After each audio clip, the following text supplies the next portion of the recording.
Bonjour à tous. Nous avons vu hier combien les relations entre Jacob et son frère Ésaü s'étaient dégradées à la suite d'un épisode où Jacob vole, entre guillemets, la bénédiction qui aurait dû revenir à Ésaü, et finalement la haine va naître, non pas dans le cœur de Jacob, mais dans le cœur d'Ésaü, une haine tellement forte qui n'attend qu'une chose, c'est la mort de son père, afin de pouvoir tuer son frère. Son frère s'enfuit. La maman l'envoie dans sa famille très loin, à plusieurs centaines de kilomètres, pour échapper à cette vengeance d'Ésaü, et Jacob va rester là 20 ans. Pendant ces 20 années, le père qui, selon Ésaü, devait mourir bientôt, est toujours vivant, et quand Jacob va revenir, son père va vivre encore de nombreuses années. En revanche, sa mère, pendant ces 20 ans, va mourir. Il ne la reverra jamais. Au bout de 20 ans, Jacob revient. Il veut retrouver sa famille. Il sent, Dieu le lui a dit, son temps est terminé à Haran et il doit maintenant rentrer en terre de Canaan. Mais il a peur, et il a raison d'avoir peur.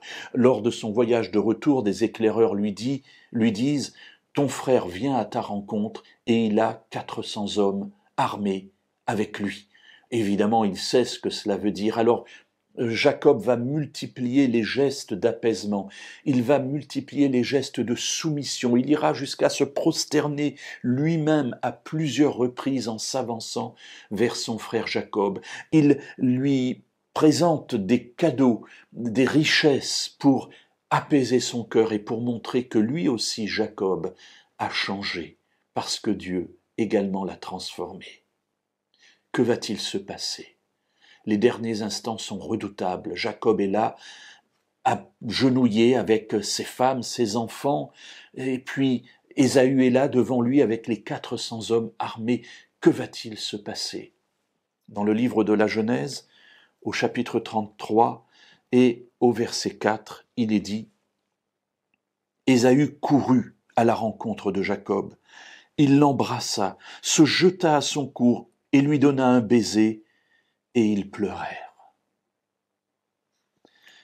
Mes amis, ne pensons pas que pendant tous les temps de séparation, de difficultés, que nous sommes les seuls à progresser dans notre vie. Dieu touche aussi le cœur de ceux avec qui nous avons des problèmes, ou le cœur de ceux qui nous ont créé des problèmes. Ici, Ésaü, pendant ces 20 années, a eu aussi l'occasion de réfléchir. Et quand il voit que son frère est là, humble devant lui, son cœur fond. Et le texte ne nous dit pas que c'est Jacob qui court vers Ésaü.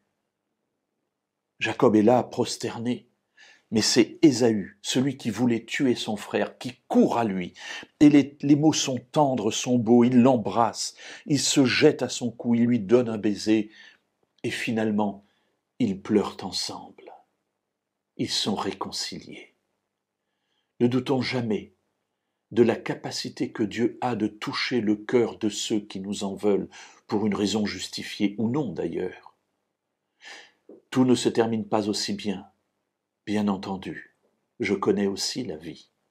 Mais gardons toujours espoir, parce que ce n'est pas en nous que nous mettons notre espérance, mais c'est dans le Dieu qui est capable de toucher les cœurs et d'amener les gens à revenir, à trouver le chemin de la réconciliation, comme Ésaü a pu trouver le chemin de la réconciliation avec ce frère qu'il voulait tuer et dans les bras duquel, finalement, il se jette.